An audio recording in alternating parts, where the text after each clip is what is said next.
আসসালামু আলাইকুম everyone. BPL এর মহাকাঙ্ক্ষিত নিলাম আজ বিকেলে অনুষ্ঠিত হচ্ছে।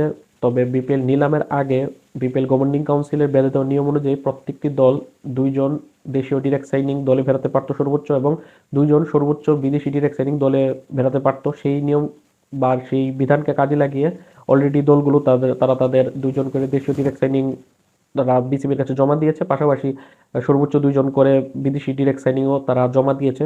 সর্বোচ্চ দুইজন বলার কারণ হচ্ছে মাত্র একটা দল চট্টগ্রাম রয়্যালস তারা একমাত্র বিদেশি ক্রিকেটার জমা দিয়েছে, বাকি পাঁচটি দল দুইটা করে বিদেশি ক্রিকেটারের নাম তারা জমা দিয়েছে। কারণ এখানে বলা আছে যে বিদেশি ক্রিকেটারদের ক্ষেত্রে কমপক্ষে একজন বিদেশি ক্রিকেটার এবং সর্বোচ্চ দুইজন বিদেশি ক্রিকেটার নেওয়া যাবে।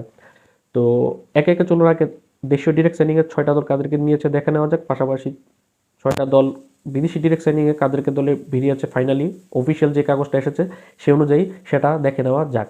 প্রথমত দেশীয়দের তালিকা তো আপনারা সকলেই জানুন, তারপরে নিয়ম রক্ষার স্বার্থে বলছি। সিলেট টাইটান্স তারা তাদের দুই ডিরেক্ট সাইনিং হিসেবে অলরাউন্ডার মেহেদী হাসান মিরাজ এবং লেফট আর্ম স্পিনার নাসুম আহমেদকে দলে ভিড়িয়েছে। রংপুর রাইডার্স তারা wicket keeper batsman Nurul Hasan সুহান এবং বাহাতি পেসার মুস্তাফিজুর রহমানকে দলে ভিড়িয়েছে। ঢাকা ক্যাপিটালস তারা পেসার তাসকিন আহমেদ এবং ওপেনার ব্যাটসম্যান সাইফ হাসানকে দলে ভিড়িয়েছে।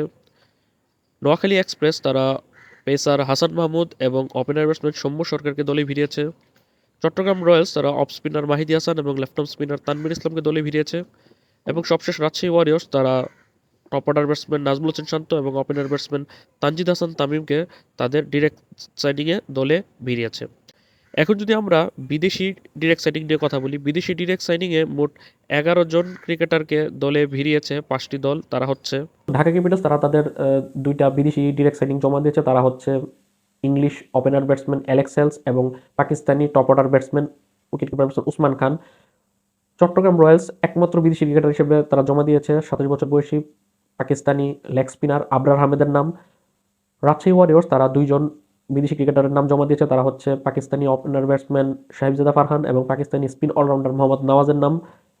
রংপুর রাইডার্স তারা ডিরেক্ট সাইনিংয়ে দুইজনের নাম জমা দিয়েছে। তারা হচ্ছে পাকিস্তানি ওপেনার ব্যাটসম্যান খাজানাফে এবং পাকিস্তানি চাইনাম্যান বোলার সুফিয়ান মকিম। সিলেট টাইটান্স তারা তাদের দলের দুইটা বিদেশি ক্রিকেটারের নাম জমা দিয়েছে। তারা হচ্ছে পাকিস্তানি ওপেনার ব্যাটসম্যান সাইম আইয়ুব এবং পাকিস্তানি বাহাতি পেসার মোহাম্মদ আমির। নোয়াখালী এক্সপ্রেসও দুইজন বিদেশি ক্রিকেটারের নাম জমা দিয়েছে। তারা হচ্ছে Sri Lankan wicket keeper batsman Kusal Mendis এবং ক্যারিবীয় wicket keeper batsman Johnson Charles.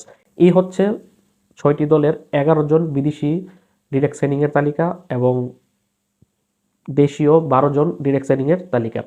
তো নিলামের আগে এগুলি কনফার্ম। নিলাম থেকে আমরা কমপক্ষে প্রত্যেকটি দলকে দেখব 12 জন করে দেশীয় ক্রিকেটার নিলাম থেকে তারা দলভুক্ত করতে হবে এবং 2 জন করে বিদেশি ক্রিকেটার নিলাম থেকে দলভুক্ত করতে হবে। এই হিসাবে 6টি দল, দেশীয় মোট 72 জন ক্রিকেটার কমপক্ষে দলে ফেরাতে হবে এবং বিদেশি কমপক্ষে 12 জন ক্রিকেটার দলভুক্ত করতে পারবে।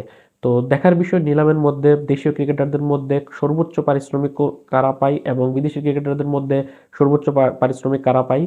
তো এই জমজমাট নিলাম দেখার অপেক্ষায় বিপিএল এর অনেক দর্শক আমরা রয়েছি, অনেকেই রয়েছে যারা বিপিএল এর প্রথম 2 আসরের নিলাম সম্পর্কে তারা বিন্দুমাত্র মনে নেই বা বিন্দুমাত্র ধারণা নেই তাদের।